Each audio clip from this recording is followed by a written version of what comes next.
My older brother announced his European river cruise on a Tuesday afternoon. I know it was a Tuesday because I had just gotten home from a 12-hour shift at the hospital, still in my scrubs, eating leftover pasta over the sink. My phone lit up with a family group chat notification. A long message from my brother Tyler about a 10-day cruise along the Rhine, Germany, Switzerland, the Netherlands, departing June 14th.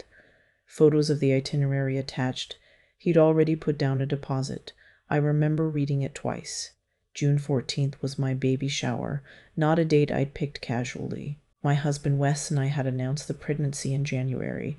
We'd since saved the dates for the shower in February. June 14th was circled on every calendar in my house. On the whiteboard in our kitchen, in the shared Google Calendar I'd set up specifically so nobody in the family could claim they didn't know.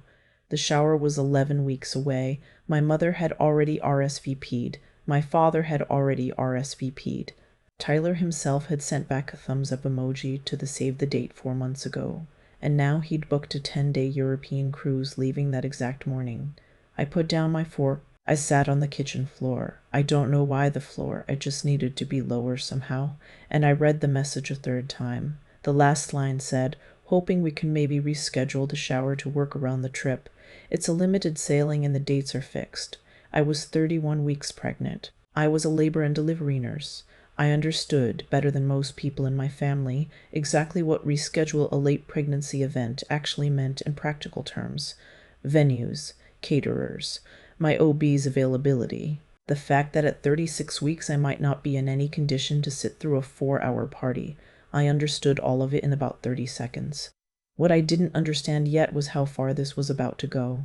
I called my mother that same night. She answered on the second ring, which meant she was expecting my call, which meant she and my father had already talked. "Sweetheart," she said, before I could get a single word out.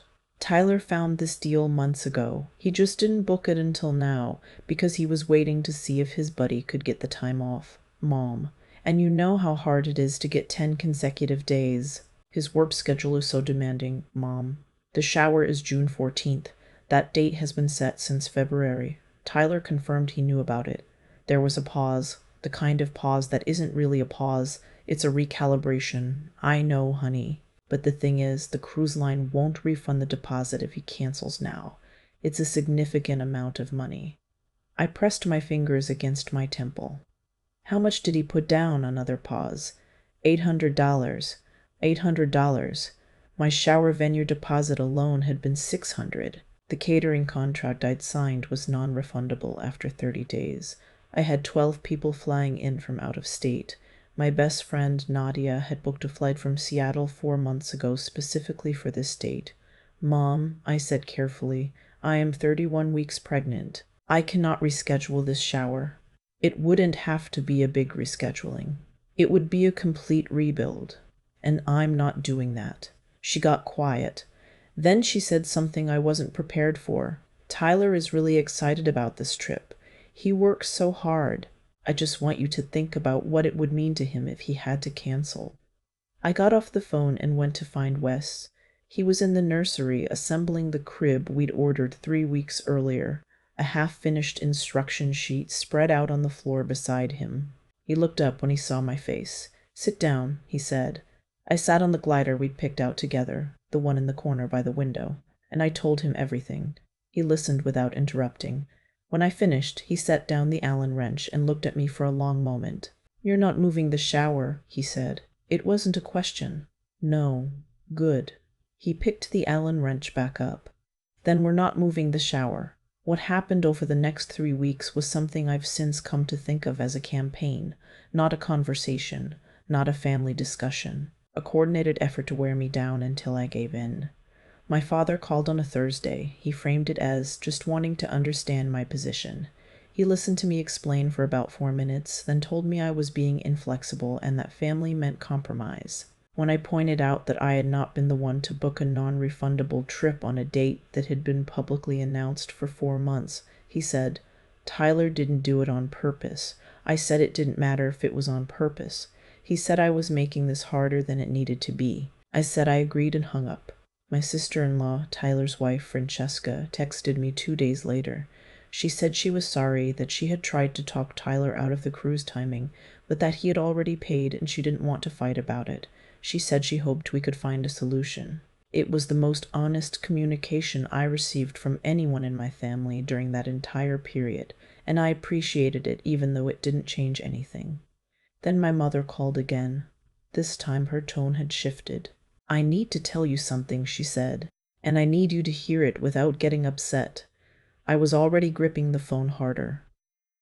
"Your father and I have been talking, and we've decided that if you won't move the shower, we're not going to be able to attend." The room went very still. "We love you," she continued, "but Tyler needs our support right now. He's going through a stressful time at work, and this trip is important for his mental health. We have to be there for him." "He's going on a river cruise," I said. "I'm having your first grandchild." "I know, sweetheart. This is a hard decision for us, too." I want to describe what that felt like, but I'm not sure I can do it accurately. It wasn't just hurt. It was something more like recalibration, like when you've built an entire understanding of who your family is and what they would and wouldn't do, and a single sentence quietly dismantles the whole thing. I'd never, not once in my life, believed my parents would miss the baby shower for their first grandchild. Not for anything. Not for a river cruise. Apparently I had been wrong about that. "Okay," I said. "Okay. Okay, I heard you. Goodbye, Mom." I did not cry until I was in the shower, with the water turned up so loud that Wes couldn't hear me from the hallway. And even then, I gave myself exactly 10 minutes, because that was all I could afford. I had a 12-hour shift the next morning and a nursery that still wasn't finished. The shower happened on June 14th. Nadia flew in from Seattle. My college roommate drove 4 hours from Cincinnati. My aunt and 2 cousins came. My mother-in-law Sandra was there with her sister and 3 of Wes's cousins. Wes's dad showed up early and spent 2 hours helping set up tables. My coworkers from the L&D floor brought a gift basket so large it barely fit through the door. There were 34 people in that room who had chosen to be there. 34 people who had looked at their calendars and their budgets and their work schedules and said, "Yes, this matters. I'm going to be there." The chairs where my parents would have sat stayed empty. I had not saved them on purpose. The seating just worked out that way. But at one point during the afternoon, I looked at those 2 empty chairs and I felt something I hadn't expected to feel. Not sadness. Something closer to clarity. Wes gave a small speech near the end. He's not a talker. If you know him, you know he's the kind of person who communicates mostly in actions, in showing up, in doing the thing without making a production of it. So when he stood up and clinked his glass, the room got quiet fast, because everyone who knew him understood this didn't happen often. He talked about what it meant to him to become a father. He thanked everyone who had come. Then he looked at me and he said, "She is the strongest person I have ever met. And this baby is going to know exactly what kind of people show up." I'm not going to pretend I didn't cry. I did. Most of the room did. My parents were on a boat somewhere on the Rhine when this happened. I know because my mother posted a photo to Facebook that same afternoon, the 2 of them at dinner, wine glasses raised, my brother and his wife visible in the background. 43 people liked it. She did not post anything about the shower. I found out about the money 6 days later. My grandmother, my mother's mother, Grandma Ruth Ann, had set up a small fund before she passed 3 years ago. She'd put aside $18,000 specifically designated for the first grandchild's first year. Her will was specific. The money was to be released to the parents of her first great-grandchild within 60 days of the birth, to be used for baby expenses. My mother was named as the administrator of the fund. I had known about this fund since my grandmother's estate was settled. My grandmother had told me about it herself, before she got too sick to have long conversations. She'd held my hand and said, "I want that baby to have a soft landing." I'd thought about that phrase a lot during my pregnancy. A soft landing. 2 days after the shower, I called the bank to verify the account balance. Just routine, just wanting to confirm the funds were still there so I could plan accordingly. Our nursery was done, but there were things we still needed. A few weeks of childcare overlap, a small emergency fund buffer. The account balance was $4,200. I called again, thinking I'd misheard. Same answer. $4,200. I contacted the bank's estate account department and requested a transaction history. It took 2 days to get the paperwork. When it arrived, I sat at our kitchen table and read through it 3 times. Over the previous 14 months, $13,800 had been withdrawn from the account in 7 separate transactions. The withdrawals had started 8 months before my pregnancy was even announced. They had continued steadily every 6 to 8 weeks right up until 2 months ago. I called my mother. I received the transaction history from Grandma Ruthan's account, I said. A very long silence. Those withdrawals, can you explain them to me? We were going to replace it, she said. Her voice was different. Smaller, replace it. We had some unexpected expenses. Your father's car, Tyler needed help with. There were some things we needed to handle as a family. We were always planning to put it back before the baby came. The baby is coming in 8 weeks. I know. There is $4,200 left in an account that was supposed to have $18,000. I know. Her voice cracked slightly. We're going to fix it. We just need some time. I want to be honest about what I felt in that moment, because it wasn't rage. It wasn't even surprise, not entirely. It was more like exhaustion, the deep cellular kind that comes from realizing that a pattern you've been explaining away for years was never actually going to change on its own. I did not yell. I did not cry. I said, I need to talk to Wes, and I hung up. Wes was calmer than I expected. He sat across from me at the kitchen table and looked at the transaction history for a long time. Then he said, we need to call an attorney. I had a coworker, a nurse practitioner named Valerie, whose husband worked in estate law. She'd mentioned him once during a particularly rough overnight shift, something about a patient's family dispute. I texted her that night. She responded within the hour with her husband's office number and a message that said, I'm so sorry. Call him Monday. We called him Monday. His name was Robert Ashworth. He was quiet and precise and did not waste words. He reviewed the will documents and the transaction history in our first meeting and told us straightforwardly that what had occurred was a breach of fiduciary duty. My mother had been appointed administrator of the fund with a specific legal obligation to preserve those assets for their designated purpose. Using them for other expenses, regardless of intent to repay, was a violation of that obligation. He said we had a strong case. I asked about how long it would take. He said conservatively, 3 to 5 months, potentially less if my mother chose not to contest. I was 8 weeks from my due date. I asked what our options were in the meantime. He explained that we could file for a temporary restraining order to freeze the remaining $4,200 and prevent further withdrawals while the case was active. We did that the same week. I did not tell my parents we'd hired an attorney until after the restraining order was in place. When I called my mother to inform her, she was silent for almost 30 seconds. Then she said, You're taking us to court. I'm enforcing Grandma Ruthan's will, I said. That's all. We are your parents. I know. We were going to pay it back. I know you believe that. But there are 8 weeks until this baby arrives, and $13,800 is gone, and I need to know that what's left is protected. That's what I'm doing. She hung up. My father called back 20 minutes later and said things I'm not going to repeat here. He was angry in a way I'd never heard from him before, not because he was right, but because he felt cornered, and cornered people say things that reveal exactly who they are. I let him finish. Then I said, I love you. I'll talk to you when things are calmer. And I hung up. Our daughter was born on August 3rd. 7 pounds, 4 ounces. She came into the world at 6:47 in the morning, during a shift change, which meant half the L&D floor came to peek through the window, because they knew me and they'd been waiting. Sandra was in the waiting room with Wes's dad and 2 of his cousins. Nadia had flown back in. My aunt was there. Wes held our daughter for the first time and said nothing for about 3 full minutes. He just looked at her, and then he looked at me, and I understood completely. My parents were not there. I had not invited them. I want to be careful about how I say this, because it wasn't a punishment. It was a boundary. I was not in a place, physically or emotionally, to manage their presence in that room while simultaneously delivering a baby and processing everything that had happened. I made the decision I needed to make. They found out she'd been born through my aunt, who posted a single photo on Facebook of tiny hands. My mother texted me, "Congratulations. Please let me know when we can visit." I read the message and set my phone face down on the hospital tray. I had a 7-pound, 4-ounce reason to prioritize what was in front of me. The legal process moved faster than Robert had estimated. My mother did not contest.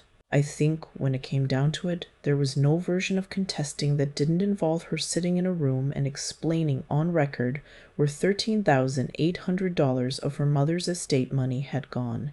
She chose not to do that. The settlement required the full $13,800 to be repaid into the fund within 90 days, plus $1,400 in legal fees and administrative costs. The remaining $14,200 that had been frozen was released to us as designated. In total, we received $19,400, slightly more than the original fund, once costs were calculated and applied. Robert sent me the finalized paperwork on a Wednesday afternoon. I was sitting in the nursery feeding my daughter when the email came through. I read it on my phone with one hand while she slept against my shoulder. $19,400. Grandma Ruth Ann's soft landing intact. I sat there for a long time after that, just sitting in the glider in the corner, the one by the window that Wes and I had picked out together. My daughter was asleep, the room was quiet, and I thought about my grandmother and what she had wanted and how she had been very specific about it. Not because she didn't trust her family, but because she knew, in the way that older people sometimes know, that specificity is a form of protection. She'd been right. My parents asked to meet twice in the months following the settlement. I declined both times. Not forever. I want to be honest about that. I have not decided to never speak to my parents again. But there is a difference between forgiveness and trust, and I have learned more clearly than I ever wanted to that those two things are not the same. My father sent a card when my daughter was 3 months old. It said he was sorry, and that he missed me, and that he hoped someday I would let him be a grandfather. I read it. I put it in the drawer where I keep things I'm not ready to deal with. My brother texted me a photo from the river Cruis. Snow-capped mountains, blue water, him and Francesca smiling on a deck somewhere. It was beautiful. I'm sure it was a wonderful trip. He sent a separate message a week after my daughter was born that said congratulations and included a gift card to a baby store. I used it to buy diapers. Francesca sent a handwritten note. She said she was sorry for how things had gone. She said she had tried. She said she hoped when the dust settled we could be the kind of family our kids deserved. I believed her. I wrote back. The people who showed up at that shower on June 14th, Nadia, my aunt, my cousins, Sandra, Wes's dad, my colleagues, everyone who drove and flew and rearranged their schedules, those people have continued to show up. Sandra comes by every Thursday. Nadia sends a package every month, always something practical that I didn't know I needed. My coworkers organized a meal train that lasted 6 weeks. It turns out that when you stop spending energy maintaining relationships that cost more than they give, you have room for the ones that were already there. My daughter is 4 months old now. She sleeps in the nursery that Wes built by himself over 3 weekends. In the crib he assembled on the floor with the instruction sheet spread out beside him on the night I came home and found out my family had chosen a river cruise over her shower. She doesn't know any of this. She won't for a long time. And when she's old enough to understand it, I'll tell her the parts that are useful and leave out the parts that aren't. What I'll make sure she knows is this: the people who love you show up. They show up even when it's inconvenient. They show up even when it costs them something. They don't ask you to make yourself smaller so they can stay comfortable.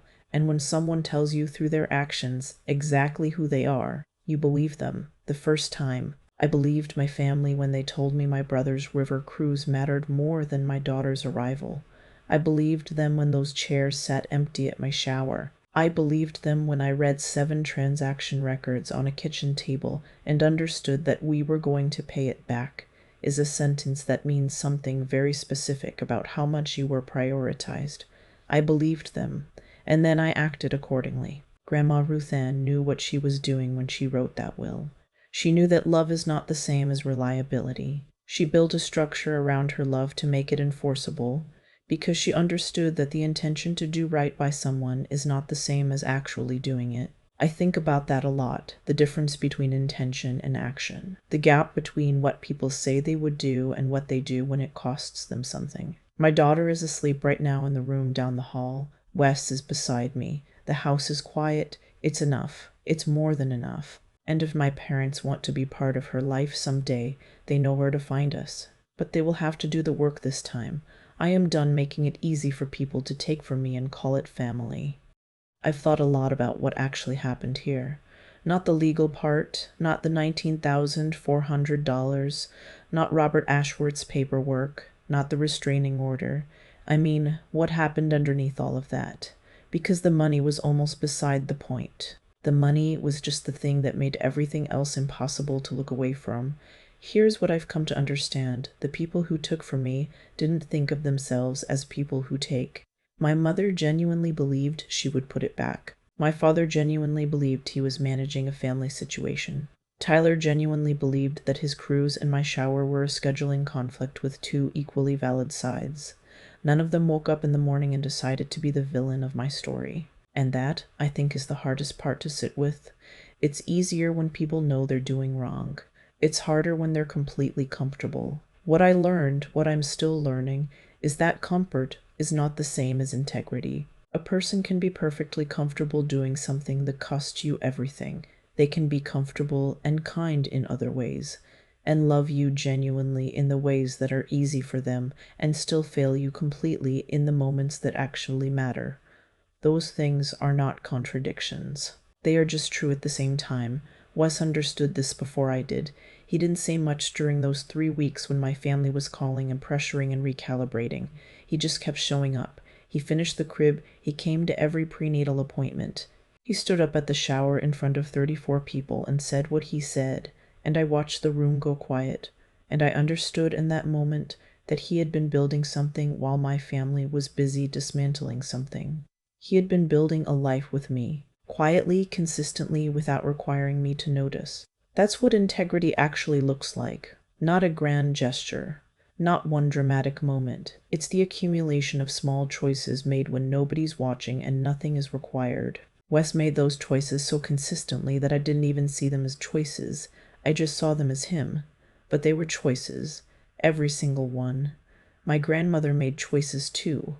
She was specific in her will not because she was suspicious, but because she was wise. She had lived long enough to know that love and reliability are different muscles and not everyone exercises both. She built a structure around her love because she understood that good intentions without accountability are just wishes. She gave my daughter a soft landing, even from 3 years in the past, because she had thought carefully about what my daughter would actually need, not what would feel good to promise. I want to live the way Grandma Ruthann planned that will.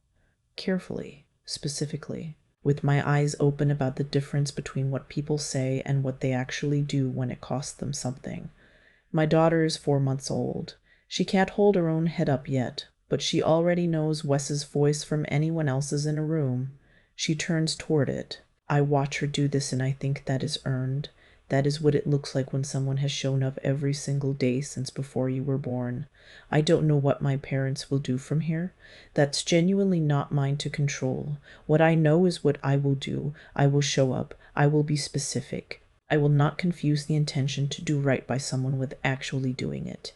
And I will never, not once, ask my daughter to make herself smaller so that someone else can stay comfortable. That's it. That's the whole lesson. It took 31 weeks of pregnancy, a river cruise, $13,800 in missing money, and a very quiet attorney named Robert to get me there. But I'm there.